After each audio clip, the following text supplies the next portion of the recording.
When one reads your most recent book, The Pleasures and Sorrows of Work, you got very excited going to see what came into the port. Yes, I mean, I remember one day I went to Tilbury Docks, which is just at the mouth of the River Thames, I mean, where the Thames meets the North Sea.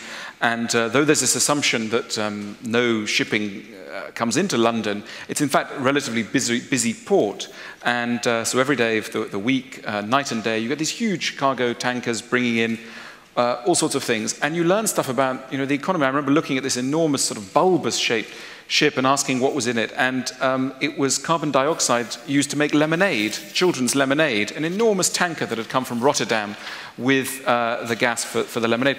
This kind of stuff absolutely fascinates me. Now, there was no one watching all of this going on except for one group, and they were the proverbial ship spotters. Thick rubber-soled shoes, anoraks, all men, bearded, some of them with hot drinks, to keep them from the weather. And I loved what they were looking at. I didn't really like what they were doing with their curiosity, because at the end of the day, they were only interested in length and the size of turbine, the turbine shaft. That's all they cared about. They reminded me of a lover who's fallen in love, but all they can think of doing with their beloved is sort of measuring her shoulder blade. So I like the object. All kinds of images come to mind. Yes. Indeed. One of the distinctive features of the modern world is we don't know where anything comes from. The joke is that children think that tomatoes grow in supermarkets, etc. We just don't know. We've disconnected ourselves from production, which leads to alienation, feelings of deadness, feelings of guilt, because we always think, well, I can't see where this has come from, so what possible unbelievable exploitation might have occurred? So what I was trying to do was to stitch back some of the connections between ourselves as consumers and the processes of production. I think it's one of the possible roles of art in the age of advanced logistics, because the theory is that most of our interests, our native interests, get squashed. If you look at children under 5, 6, they're never bored. They know how to play. They never ask themselves, what do I want to do? Would it be interesting to play with Lego? Or maybe I should make something? They do. They just go for it. They have spontaneous passions. They don't need career counselors. The reason why the parents, though, impose on the children, particularly in the American context, maybe in England as well, the notion that we must have play dates. We must create occupation for them. And so then, by 9 or 10 or 11, children are either bored, or they're thinking, should I play with Lego, or is the income going to be sufficient if I become an architect? Is that the right? So, i.e., they're starting to calculate reasons of status and money. And so the attempt of the career counsellor is to go back to the spontaneous kind of roots.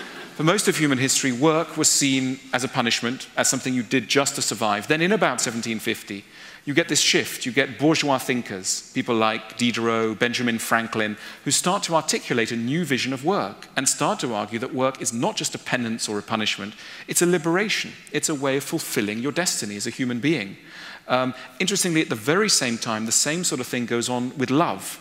At the very same time, people start to decide that you could marry somebody because you love them. Extraordinary idea. For most of human history, you married people to hand on the family plough or the pot or the chair, whatever your most important possession was. But it wasn't a romantic union. So suddenly you get this shift. Suddenly you can marry for love, and you can work, and you can do it for pleasure. And two things go out of the window. Two things that the aristocracy had always been very interested in: the hobby and the mistress.